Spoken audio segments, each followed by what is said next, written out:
Alright guys, happy Independence Day sa ating mga minamahal na followers from all around the world. Alam ko yung time zone natin ngayon ay hindi optimal pero try natin hindi masyadong magpuyat mamaya dahil medyo masyado tayong around the clock. May mga nagreklamo pang mga kameta na yung iba ay hindi natutulog dahil tinitry nila na abutan ng ating mga nightly late night show, kumbaga literally late night show.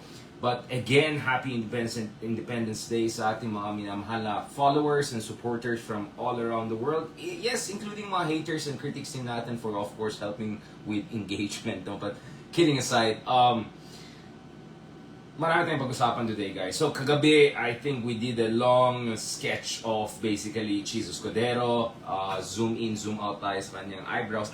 Zoom in, zoom out tayo dun sa kanyang speech, sa kanyang intervention, sa kanyang explanations, and as I said, that was a classic case of what the great Socrates would have described as sophistry, right? The very thing that, in the opinion of Plato, Socrates, and the great ancient thinkers, was behind the collapse of the first human experiments with, or at least one of the first experiments in the Mediterranean region with democracy. Dahil, I don't want to get technical with this, but there's some robust works that shows that actually Sumerians or Mesopotamians were the first who created something akin to what our understanding of parliamentary system. But anyway, hindi pa tayo nandito para magkaroon ng technical academic studies. Andito pa tayo para pag-usapan ano yung estado ng ating bayan.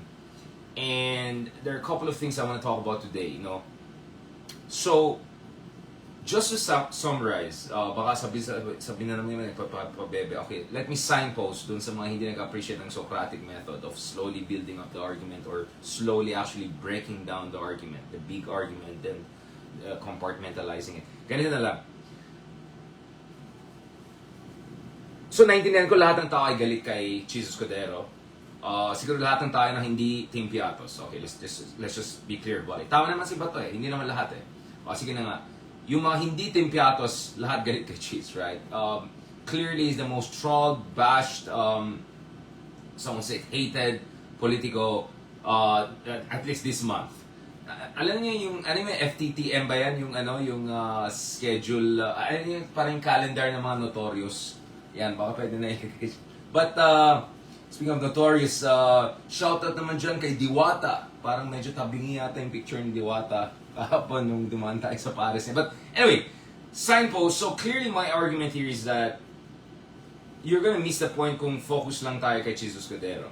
I think Chizo Escudero and what he represents is just part of a bigger problem.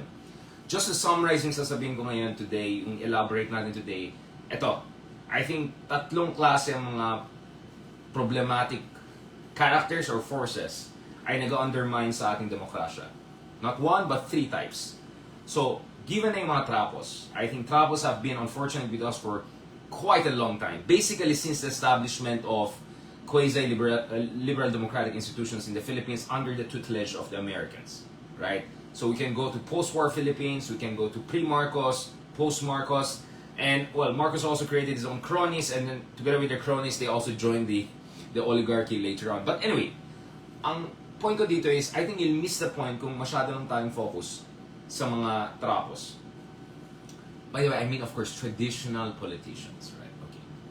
I think there are two other problematic groups that collectively ay basically threat sa ating demokrasya at threat sa ating independence bilang isang functioning, robust, and self-reliant rising middle power in the 21st century. Because idikit natin ito sa issue ng independence ng ating bansa, right?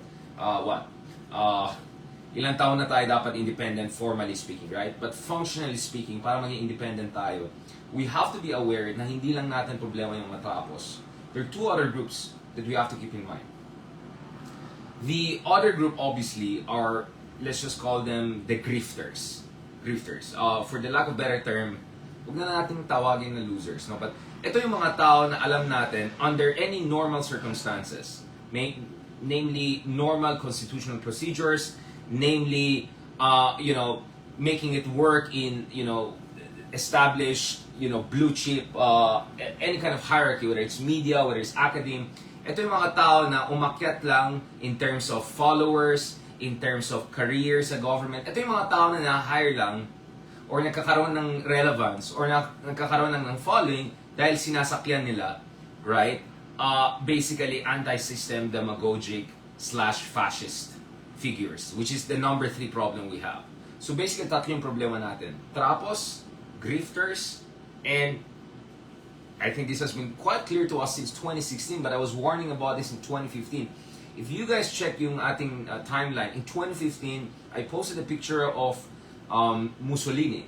And something Mussolini was saying about, kailangan mo ng isang strong leader to save the nation. And obviously, for anyone who could connect the dots, alam nila sino yung reference point ko. Because as early as 2015, I knew na malaking chance ni Digong maging presidente ng Pilipinas. And again, this was on the record, and I said it as early as August, July, in Tito Boy Abunda's show. But before that, I was already warning about this for quite some time. But anyway, so ito yung tatlong klase mga grupo na para sa akin ay sagabal sa ating demokrasya, sagabal sa ating pagkamit ng functional independence, optimal independence, at in many ways ay actually source ng maraming problema sa ating bansa. Now, none of this gets the liberal reformists off the hook, right? Whether you want to call it inutil or inutile liberalism, you want to call it supine liberalism,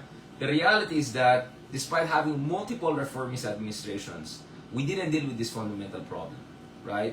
Well, the grifters really never had a chance to make it to the top, maybe not even now, but the problem is that the Trapos had free reign, even at the height of the reformist administration. Like, just to give you an idea, in 2013, right, nung panahon ni Pinoy, yung number ng mga dynasties na may grip sa ating mga elected offices, by some measure, actually even worsened. Now, hindi kasalanan ni Pinoy yan, but I'm just saying, even when we had relatively better presidents, there was not something done about itong dynastic trapo hold sa ating demokrasya or democratically elected institutions. It's a long story, but basically you can read my book and all my writings about Dutertismo, Rise of Duterte. Maraming pagkakulang mga liberals, right? Klarong-klaro tayo dyan and consistent tayo dyan. We have never changed our argument, we're consistent about that. I think inutil din yung ating liberalismo back in the day because hindi natin inayos yung mga structural problems na na-inherit natin sa Marcos dictatorship era. Again, another reminder guys, na consistent din tayo. We have been consistent about the issue that the Marcos dictatorship was one of the darkest chapter in our country's history and has been consistently a big source of problem throughout decades. Dahil yung mga utang ni Marcos Sr. ay hanggang itong taon yata binabayaran pala natin in terms of interest rates, hindi lang yung principal, no?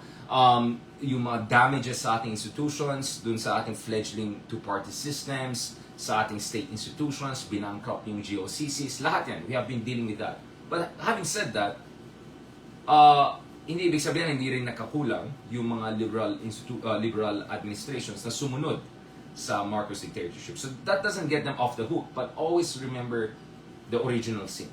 Okay? Now, we can play this game. Francis Fukuyama called it like the game of turtles, right? Like, we can keep on going, okay, pero sabihin, well, si Marcos din, andun din siya dahil meron kang mga oligarchs from 1940s, 50s, and then you can push it again, but kasalanan mga Amerikano yan kasi ganito, ganun. And you can say, well, the Americans had to deal with the legacy of Spanish. Yes, we can play that game forever, but the fact of the matter is, we had a singularly disastrous dictatorship compared to authoritarian systems in Taiwan, in South Korea, in Singapore. You know, they also had their dictators or semi-dictators or one-party systems, but these countries build world-class companies, they build a robust middle class, at hindi nila binangkrop yung kanilang bansa. Now, I'm just also saying this to remind some people, because kung gusto natin pag-usapan yung National Independence Day natin, let's not forget, national ang pinag-usapan. I was born in Baguio. I was raised, okay, I was raised among my fellow Ilocanos and others. But you see, I was always very clear na no matter where I'm coming from, facts are very clear to me, right? Just because I come from this certain region doesn't mean na, okay, ito yung champion natin, so let's just, no. From very early on, namulat po tayo sa katotohanan. At from very, very early on po, ay hindi tayo natakot to call out the wrongdoings or the mistakes of, of certain people, even if it meant alienating some of the people around us. I know a lot of fellow Ilocanos or even relatives or perhaps not very happy when I would point out yung kababalagan na nangyari ng panahon ng Marcos dictatorship, right? And this is where also I'll be honest, okay? Hindi ko nababalikan yung Human Development Index issue and all, okay? I think I've made it a million times clear that my intervention on that issue was clearly about making an international audience understand yung injustices against our brothers and sisters from the south of the country. And I was talking about parts of the country, parts of the north. When I say I'm talking about Benguet Province, Baguio City, Human Development Index. But anyway, what made me quite sad actually about that episode also is how easily na-weaponize yung regionalism sa atin.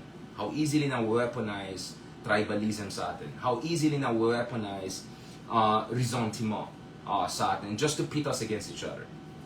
And as I said, on my part, I consistently called out the Marcos dictatorship's legacy. Bad legacy. I didn't vote for Marcos Jr. We have consistently said na maling ginagawa nila.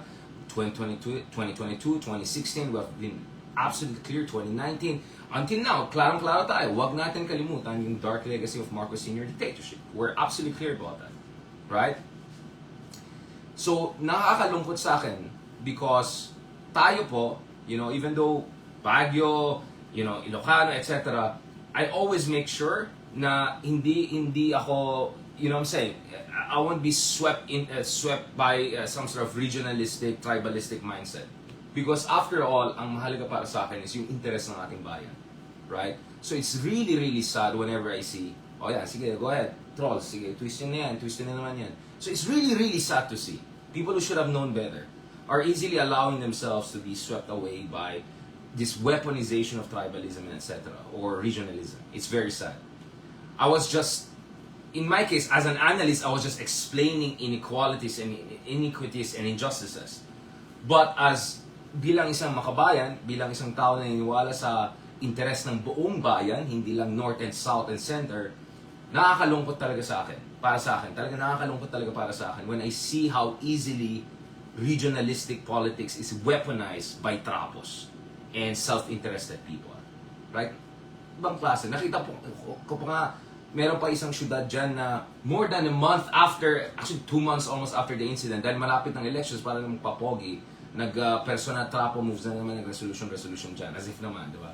But my point is, sana hindi tayo magpapadala sa regionalismo because that's exactly what I did in my own life when I made sure, guys, na just because you're from the Ilocano background, whatever background, or literally, like you were born almost in Marcos Highway, doesn't mean na bulag-bulagan ka sa kababalakan ng Marcos dictatorship. So I was absolutely clear about that. Always. I'm also absolutely clear, and I've also been absolutely clear about another thing, which is yung mindset na hindi mo naman makakain yan is just so preposterous na hindi ko alam paano ko papatulan yan, to be honest, okay? Babalikan natin tong argument na to, okay? So basically, the other day, may mga timpiatos na nagsabi, hindi naman makakain yung impeachment niyan. If you want to push a ridiculous argument to its logical, and yung independence pa, ganun. Again, baka iti-twist na naman nila yan, yung mga trolls na yan, technically speaking, you cannot eat, of course, there are things that are fundamental principles, right? They're fundamental principles. It's about issue ng ating dignidad bilang isang bansa, ating identidad bilang mga Pilipino, right? Hindi lahat ng bagay should be reduced to what can be eaten and not. God issues are fundamental and important, pero kung sana nag-aral sila ng Maslow's hierarchy, right, of needs, level 1 lang yung pwede mong kainin. Pero the ultimate level is self-actualization. And for a nation, for a whole nation to have a sense of self-actualization, guys, you have to have justice, you have to have dignity, you have to have a sense of territorial integrity, or at least meron kang kakayahan na protektahan yung inyong karagatan, di ba? Or your territorial integrity. So, you get what I'm saying? So, that's why I really found it also, speaking of some grifters, right? Speaking of some grifters, let's be honest. If not for Digong, do you think someone like Robin Hood Padilla would have ever, well, technically speaking, no, because I think, last time I checked, di ba, ex-con siya. Technically, no, right? But even, let's put aside the technicalities. People like Robin Hood or Bato or yung dating Iran Boy ni Digong, itong mga tao na to would have had zero chance at, any national level or high level position based on their own merits lang, if any at all, di ba? Nandun lang sila dahil sinakyan nila si Digong. Sinakyan nila yung popularity ni Digong. Right? So ito yung mga grifters na sinasabi natin. Kasama din dyan sa mga grifters na yan ay yung mga trolls. Di ba? Yung mga who you? Parang mga ganun. Tapos biglang, expert na sa expert na pala sa international affairs, expert na pala sa international. How come never ko narinig yung taong yan? How come never ko nakita? Hanggang yan, actually, hindi ko nakikita sa any serious academic publication or scholarly, output yung mga ibang kasama natin dyan. Mga kaibigan natin dyan. So, yung mga grifters na yan, yung mga tao na sinakyan lang nila yung Duterte machine, right, to have some degree of relevance, over time naman, na-expose naman sila as basically a bunch of vacuous, self-aggrandizing, some would say lowbrow agitators, right, just to put it nicely. But anyways, going back to this, guys, we have to keep in mind, yung grifters na yan, sinakyan nila si Digong. And then, speaking of Digong, Digong represents itong authoritarian temptation sa ating political culture, which is actually common across all around the world. Whether it's Germany, whether it's Japan, whether it's, Latin America, the whole caudillo system. We have had this all around the world, this kind of authoritarian temptation idea, right? Now, going back dito sa ating Pilipinas, what happened is that Digong, so this is the third force, right? So meron kang mga trapos were always there, even when we had liberal reformist presidents, right? And they made their way through. And then you have basically grifters, whether ito yung mga troll queens and kings, ito yung mga dating errand boy na biglang or dating mga utusan lang ni Digong, naging ganyan na, or yung dating ex-con na ginawang ganon. All of these forces have come together right now. At kaya sobrang nasa crisis point na tayo. Because nakikita natin, pag sumama yung tatlong force na yan, basically tinutokang yung ating constitution as we speak. Right? So, during Digong's time, ang tinutokang ang mga tao. Ngayon, ang tinutokang bating sa ligang batas natin. Even if wala na si Digong literally and figuratively sa ating political system. Right? Sara is still vice president. She's not the president. She doesn't have the ultimate control. And yet, pag tinignan mo how the trapos are acting, they're acting as if they're acting as if Digong is still there, or they're acting as if we have a second, basically, permutation of Digong, right? At yun po yung nakakatakot na nangyayari ngayon, guys, which is this situation kung saan trapos, grifters, and basically yung mga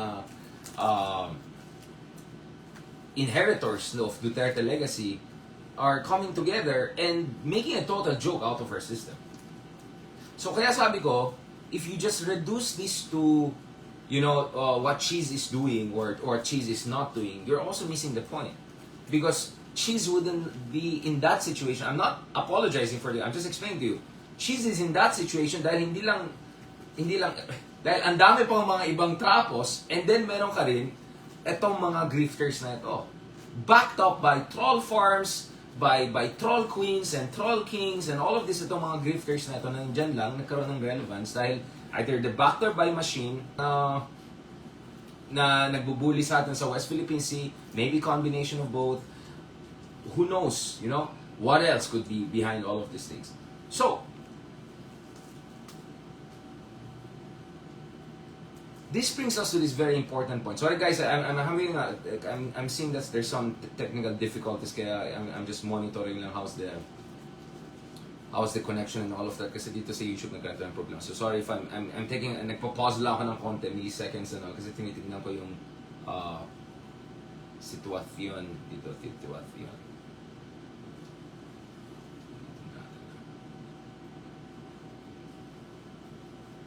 Pasensya na guys, I don't know what's going on, medyo huminya yata internet natin.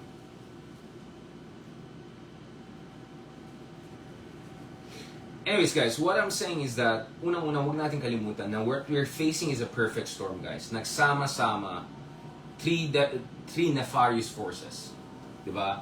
Basically, Dutertismo and its babies, grifters, na andun lang sila sa position ng power, any sorts of power, whether directly or indirectly, dahil lang sinakyan nila yung makinarya ni Digong, sinakyan nila yung kasikatan ni Digong, or whatever ni Digong. And then basically, Trapos have always been there anyway. So nung nagsama tong tatlo na to, here we are. We're finding ourselves in this historically unprecedented situation, because technically speaking, guys, wala naman tayo sa dictatorship. Last time I checked, the president is basically hands-off. Some would even say lame duck, right? Operational naman ating mga democratic institutions, all of these things. And yet, some people are acting as if they can do whatever they want. And they can get away with whatever they want. Whatever serves their, purpose. And para sa akin, you really need a proper analysis. Bakit tayo umabot sa ganitong sitwasyon kung saan minambo-jumbo lang nila ang ating saligang batas and interpretation of saligang batas. I mean, just look at what she's has been doing. First, she says, oh, we're gonna do it, but we need time. And then when it's time, oh, maybe ibalik natin sa Congress, ganun. And then pag kinwestiyon yung interpretation niya, oh, di idalhin natin sa Supreme Court. And then mamaya sasabihin niya, well, at the end of the day, the Senate can decide for itself. It's not gonna be imposed upon by anyone else. Next thing you know, ini-impose niya yung position ng Senate on a co-equal branch, which is the House of Representatives. And then so on and so on and so forth, right? So guys, ito yung problema natin. We have a systemic crisis. And that is why naintindihan ko bakit yung mga ibang kaibigan natin ay medyo naging skeptical, if not cynical, na dito na tayo sa ating Independence Day, tapos ganito yung bansa natin. You know, it's quite interesting. Sara Duterte was talking about, ano sabi niya, yung mga, yung mga traidor, gano'n. Meron siyang may mga hanas siya. About Independence Day. Well, last time I checked, ano ulit yung statements ni Sara Duterte about West Philippine Sea? How many times did she come out full-fledged defense of yung ating mga karapatan sa West Philippine Sea? How many times did she criticize the bullying of yung ating mga mangingisda, ating mga Navy servicemen or Coast Guard at the hands of China? How many times? Did she release a statement? What has she said? Well, she has said many things about many things, including the war in Gaza, yung Afghan refugees coming to the Philippines. Ang dami niyang sinasabi about many things, except the things that is happening literally sa ating bakuran, right?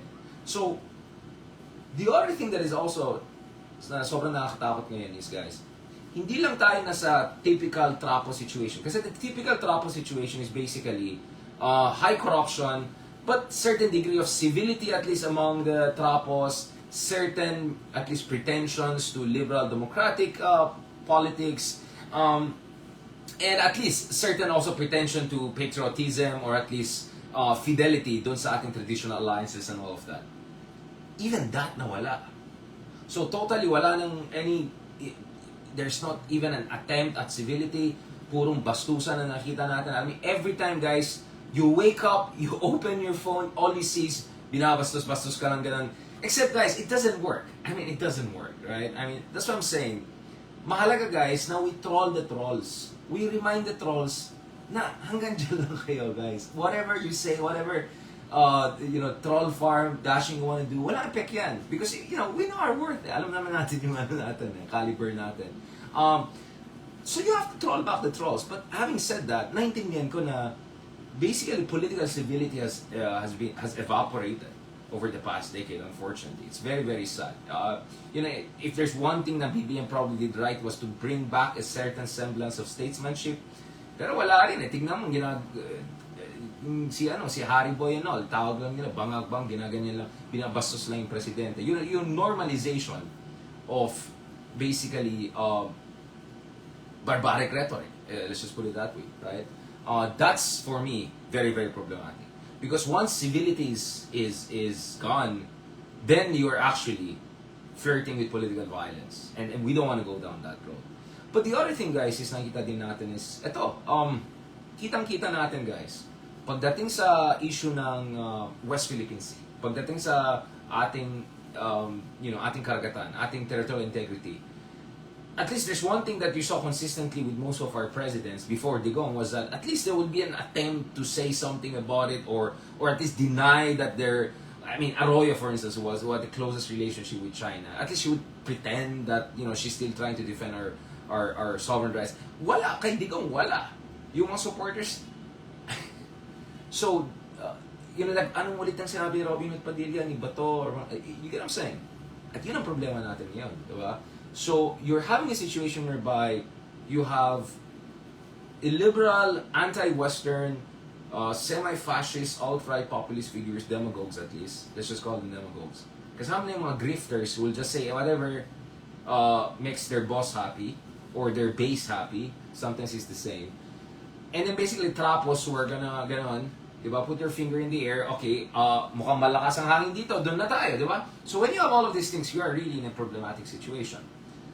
And then of course, yung AJ case. We had the extrajudicial killings en masse, right, over the past decade. And then now, you have basically pati yung ating saligang batas in-AJ na nila. So this is a very, very problematic situation we have. Now, lahat yan sinasabi natin, guys, dahil ayoko na ma-distract tayo sa more systemic and fundamental problems sa ating lipunan.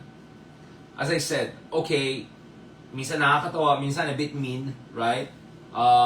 But, you know, Jesus Cordero is not the ultimate source of problem. He's just a manifestation of it.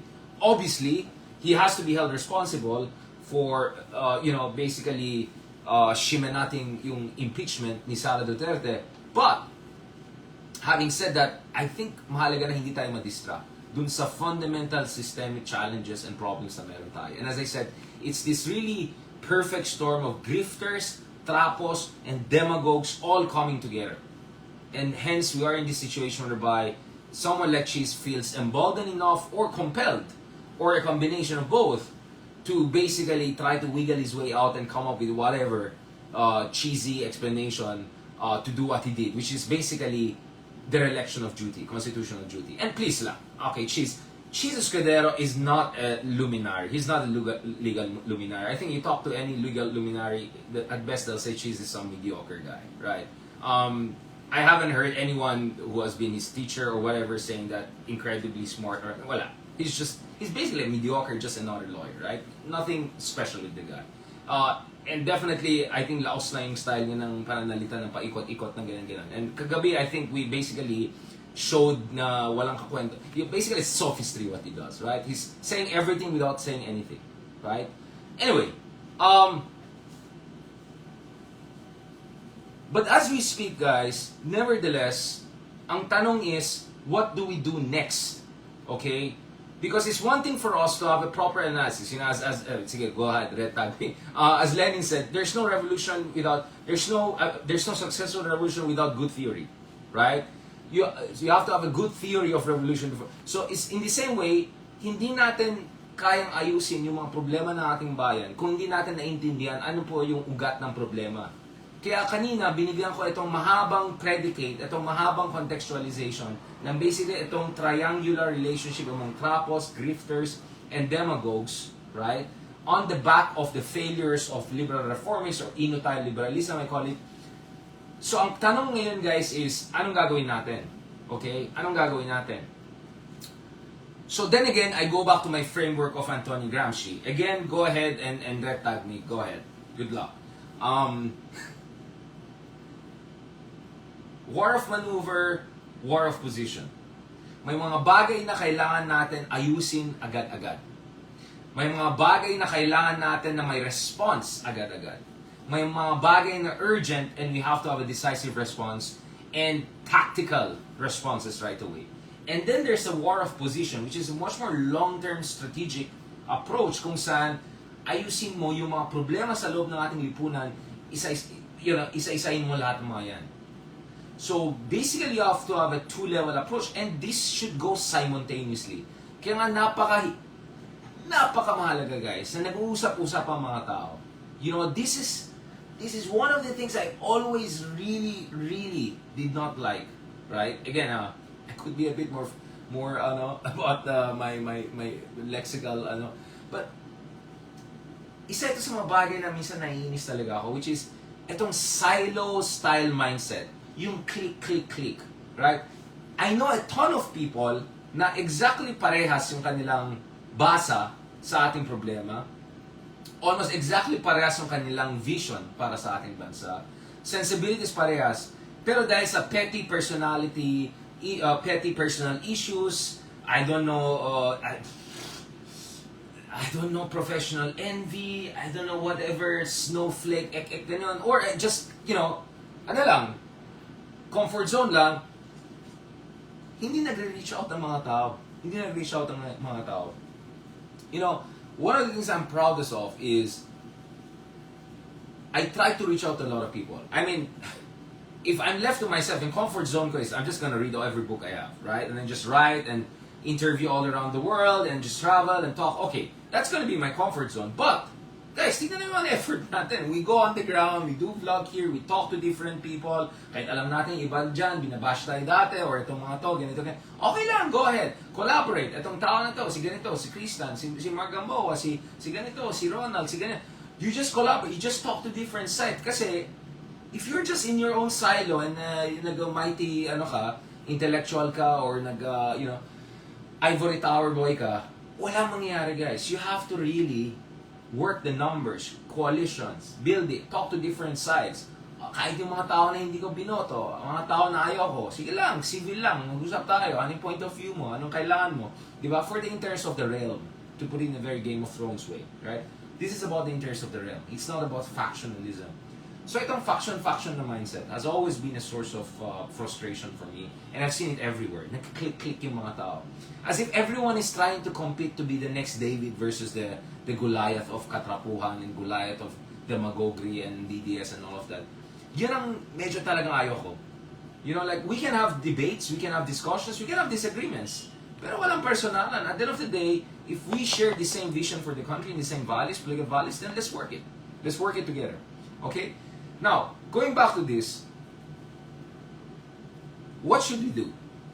So in terms of war of maneuver, I think it's absolutely clear that Jesus Cordero cannot be the Senate President and then expect na sa 20th Congress may maayos na mangyayari pagdating sa issue na ito.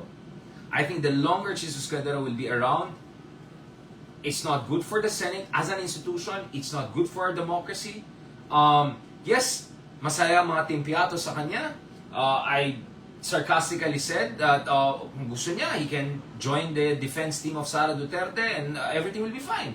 Right? You'll keep the timpiatos behind you and good luck sa 2020 elections. Diba? But, let the adults take over. So, first order of things is, dapat magkaroon ng change in leadership sa Senate presidency. I just don't see how we're gonna get out of this mess if Cheese is still the Senate President come 20th Congress. I think things will get even crazier. Crazier because we're actually sleepwalking towards constitutional crisis. We are sleepwalking towards constitutional crisis. I mean, etong ping-pong, wala nang dribbling eh. Ping-pong na to eh. Ping-pong na to guys, nagpi-ping-pong na eh. Hindi, i-remit namin sa'yo. Hindi, i-remit namin sa'yo. This is ridiculous. What on earth is this? Ping-pong na to eh. This is crazy. Now, I hope hindi rin magkaroon ng ping-pong with the Supreme Court. I really hope the Supreme Court comes in and decisively and hindi, baka mamaya, but yung decision ng Supreme Court ay ganyan-ganyan rin. Wag naman sana. Because we're gonna head towards, guys, a constitutional crisis, a very, very dangerous and explosive situation. Now, I know, ganito ang mindset ng Team Piatos. Wala naman yan, mag-iingay-ingay lang naman yan eh. Wala lang yan. But, you know what I'm saying? That is a very hubristic mindset that actually could prove very dangerous. Right? Yes, totoo na humina ang mga liberals. Totoo na there's a long way to go for the pinks. We'll talk about that when I talk about the second part, which is war of position. Right? But andito pa rin tayo sa war of maneuver. You see, ang basically mindset nila is, nag-number 1 naman si ganito. Almost number 2 naman si ganito dun sa midterm elections. Sabi naman nung ganitong survey, 60% yung trust rating ni ganito kahit nasa kulungan na. Okay, perfect. So, ang mindset basically is, huwag na tayo matakot, wala lang mga dilawan lang, ingay lang. Ganun yung mindset nila. Ganun yung mindset nila. Kaya, they think they can just they can just basically tokang our Constitution. So there has to be some decisive intervention by the Supreme Court. But, guys, dapat i-remind din ng mga hindi tempiatos, right, na hindi sila inutil. Because obviously, they're not being taken seriously. So yung nakita natin kahapon in terms of protest, that should be just the opening act. There have to be much more sustained, organized mobilization to remind these people that there are going to be consequences, and to also remind these people that in 2028 there's going to be a hall of shame made now and a hall of fame made now, and there's going to be reward for those who did right, and accordingly also magkakaroon ng consequences, electoral consequences dun sa mga sobrang tapang musang ginawa nila, right? So basically you can make, for instance, a kind of a red list. Lahat ng mga ganitong binoto, never ko bobotohin bilang isang president or vice president, because we know a lot of those people who voted along certain lines are thinking that they'll get the DDS vote come 2028 elections, right? Anyway, going back to this, papunta ulit yan sa war of position kasi. So I'm trying to, yes, I mean, we can have a long conversation about the dialectical interaction, war of position, war of men, but I'm trying to have, at least for heuristic purposes, some distinction. Now, balikan natin itong war of maneuver. So, first thing first, we have to make sure the Supreme Court comes in and makes a decisive intervention, otherwise we're going to go towards constitutional crisis. Pangalawa, there has to be an adult in charge of the Senate, because at the end of the day, mahal ko pa rin yung institution na yan. Because once upon a time, that Senate was filled up with some of the finest minds in the country. Jovito Salonga, Nene Pimentel, whatever, right?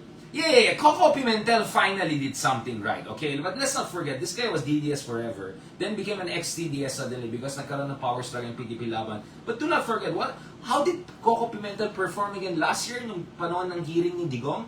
Remember, he was, sa sobrang inutil yung hearing na yan, si Digong was just bullying everyone and just laughing and all. Yun lang, niyari lang siya ng ICC eventually. But do you get what I'm saying? Thanks to Torre and the rest. But do you get what I'm saying? So, let's not get over-impressed, okay? Let's not get ahead of ourselves. I mean, I get annoyed. Like, how easy for people to forget, like, everything in the past 10 years, just remember one good thing you did and then okay na tayo. It cannot work that way. When you say give credit where credit is due, it doesn't mean forget everything else. Alright? So, I'll say, okay, 1 out of 10. Good. Fantastic. Thank you, Coco. Because, in fairness to Coco, he has, legally speaking, he made the case. Riza doesn't have the training to make the case that Coco was able to make. But again, let's not get ahead of ourselves. But going back to this, there has to be a change in leadership of the Senate presidency. Unang-una yan. So war of maneuver yan, very important. Alright? There has to be a decisive intervention by the Supreme Court. Dapat ngayon pa lang, kaklaruin ng tao na we won't tolerate a Supreme Court na mag-cheese din ng, talking from 10 different sides na malabo yung ruling, right? It has to be decisive. And then you have to make sure ma-effectuate. If ever, okay, matino yung ruling ng Supreme Court, maaga, maayos, Justice Carpio is a bit optimistic, sounds like Ronald are not that optimistic, so I'll leave it out there, let's just wait and see, diba? So we have to make sure na if Supreme Court comes in, then i-pressure na natin na hindi lang papalitan yung Senate President, but actually effectuate din ito ng 20th Congress, basically, right? In the meantime also guys, I don't know if it's the ulan or whatever is contributing to sa slow natin, but in the meantime guys, mahalaga din ito In the meantime also, you make sure there's enough pressure sa outgoing 90th Congress, kasi parang may nakita pa ako news na medyo tuloy-tuloy pa rin yung mga parang hindi naman trial mismo, but some sort of a quasi-trial, pre-trial procedures is still gonna move forward. So, consuelo lang ba ni Cheese yan before going to the 20th Congress? Whatever. Make sure you get something out of that at least. Right?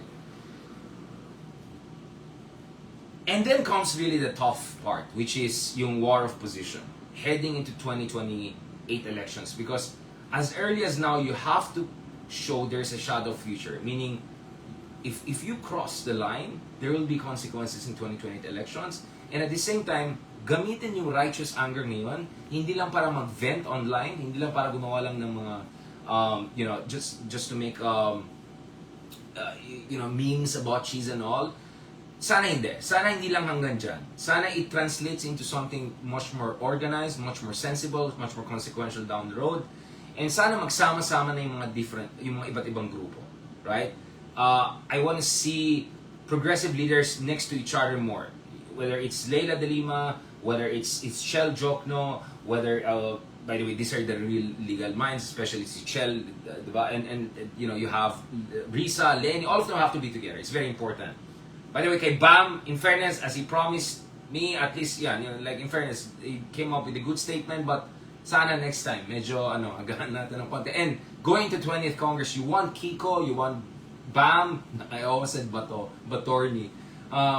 You want Bam, you want Kiko, you want Riza, you want... Actually, parang, kasi alis na si si Nancy at saka si Coco eh. So actually, mas challenging pa yung 20th Congress, theoretically speaking. So dapat mag-level up si Kiko, mag-level up si Bam, mag-level up... Well, Risa already nag 100% yan. So they have to align, they have to work together, the Brave Three, whatever they want to do it, work with yung mga ibang centuries. Well, Sherwin will still be around. So I can only count 4 so far na medyo klaro na maayos yung maging position nila sa 20th Congress. But that's not enough. It's a numbers game, right? It's a numbers game. And then, ultimately also, guys, and this is going to be the second part of my episode with Sir Ronald Llamas, ultimately also, we have to look at, guys, at tactical alliances and tactical coalitions. At the end of the day, lahat tayo nasa opposition ngayon, right? Our resources are limited, you know, we don't control the levers of power, etc. So it's very, very important, guys, that meron tayong some very principled, calibrated, tactical coalition building. So for instance, a good example is what's happening right now. You see Shell Jokno, Leila de Lima in prosecution team or part of the group na andun din yung mga aliado ng majority sa Kongreso. Hindi majority ang sila Leila. She's not minority sila. They're principled opposition, right? So the principled opposition and some elements of the administration, they can have intersectional alliance building or tactical issue specific. What does that mean? Kung may ginawang mali ang administration on certain issue, you also call them out, right? Kung may ginawa silang tama, then you can work together, right? And this is not only yung issue ng impeachment, it could be also yung issue ng yung 200 pesos na karagdagan dun sa minimum wage ng ating mga manggagawa. Which, by the way, Sir Ronald was saying kahapon na hindi pinapasa ng Senado. So, speaking of, makakain ba natin yan? Maybe, we have to also call out for the Senate. I-call out din natin yung Senate, yung sa kakulangan nila. Di ba?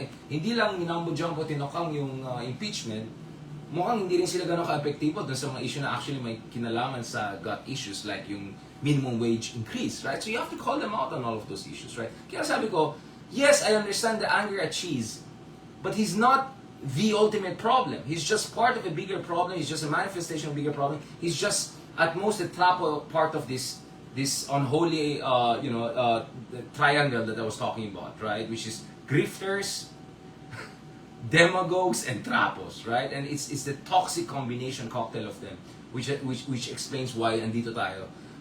Kung saan we're basically on the cusp of a constitutional crisis. Alright? On that note, thank you very much, guys. For some reason, I know my internet is not working very well, kaya medyo nakakainis kasi nasisira yung momentum ko. I'm trying to build up the energy and all, but I keep on saying these complaints about the... But I'll keep it here. Magpahinga muna kayo. I went ahead dito sa ating meta because later tonight, I have other things that I have to attend to. So let's just keep it here for today. Balikan natin throughout the rest of the week and let's talk to Attorney Dino and other friends, Attorney Cristina among others. Balikan natin itong issue na to because it's still an evolving situation. Weirdly enough, we still don't know what on earth is happening. Kasi nagpiping-pong na ngayon eh. Tapos na yung dribbling, ping-pong na ngayon. So, I don't know where we're heading. Baka by tomorrow, may iba na naman ang announcement about my summons na eh. I mean, like, this is just so ridiculous, right?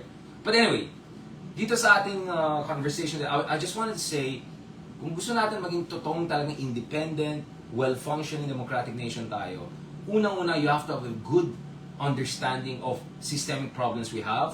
And then from there, you have to also have a good understanding of what strategies we have to adopt moving forward. And that's why I came up with the war of position, war of maneuver, Gramscian approach.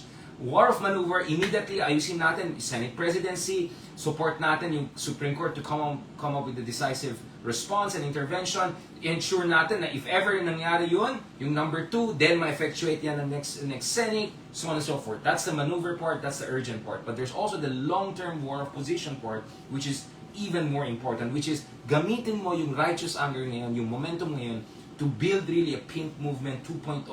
You want to see more of Riza, Lenny, Bam, Kiko, all of them working together. You want to see more of Leila de Lima together with Chel Jokte. You want to see more of young generation, next generation leaders, all of them working together para makita mo, show force sila. Because hindi tayo siniseryoso ng mga trapos eh. Because sabi, makakuha lang naman natin mga DDS wala na yan eh. Eh, sabi nga nung survey na isa, si Digong na nga, kahit nasa detention, 60% ng trust rating. Kaya huwag natin bangga ng mga Duterte, sila yung nakakatakot. Huwag natin. Ganon yung mindset nila. So you have to remind them that they could actually end up alienating a bigger chunk of the electorate because the Duterte base is not really as big as some of the surveys show or as some misinterpretation of the midterm election results would suggest. It's much more complicated, it's much more fluid than that. And that's why we had also surveys, good surveys, asking good questions, right questions, by the way, hindi lang popularity contest. You know, like, ayun tayo guys, we're basically down to a demagoguery politics kung saan it's all about trust rating, approval rating, popularity rating. Kaya yung mga trapo, all they see is, okay, parang stock market, ito mataas ang value stock na to, doon na tayo. Hayaan natin mga yan, even if yung saligang batas natin, even if the... So you have to make sure, hindi ganun ang approach. Or you have to make sure yung stock value na yan, the real, kasi budol yan eh.